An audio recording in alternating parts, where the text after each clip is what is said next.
Peoples party के long मार्च का 8वां रोज बिलावल भुट्टो 12 बजे नदीम अफजल चंद की रिहाइशगाह पहुंचेंगे। वजीर आजम के साबिक तर्जुमान फिर जियाले बनने के लिए तैयार। पीपी चेयरमैन नदीम अफजल चंद को लेकर नासिर बाग पहुंचेंगे, जलसे से खिताब करेंगे। दूसरा खिताब मुरीद के, तीसरा गुजरांवाला के शेरांवाला बाग में शेड्यूल्ड। पीपी काफिला आज वजीराबाद पहुंचेगा। पीटीआई का सिंध हुकूक मार्च आज हैदराबाद से कराची के लिए रवाना होगा। शाह महमूद कुरैशी, असद उमर और अली जैदी कायदाबाद पर खिताब करेंगे, लाहे अमल बताएंगे। कायदाबाद पर मरकजी इस्तकबालिया कायम। कराची के तमाम रहनुमा और कारकुन मार्च का इस्तकबाल करेंगे।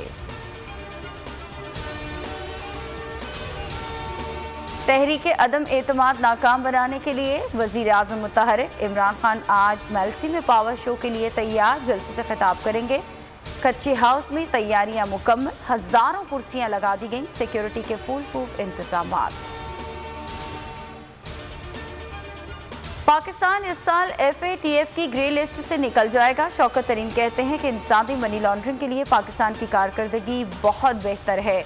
27 में से 26 अहदाफ पर ग्रे लिस्ट में रखना बिला जवाज है। आला कारकर्दगी पर पाकिस्तान का हक था से ग्रे लिस्ट से निकाला जाए।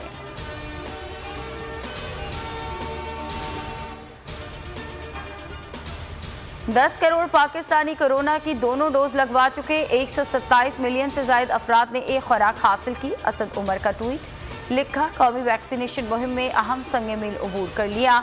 तमाम अहल शहरियों की वैक्सीन मुकम्मल करने के बहुत करीब हैं। मुल्क में कोरोना से मजीद 7 अमवात, तादाद 30,265 हो गई। 755 नए केसेस रिपोर्ट। मुस्बत केसेस की शरह 2.0% रही।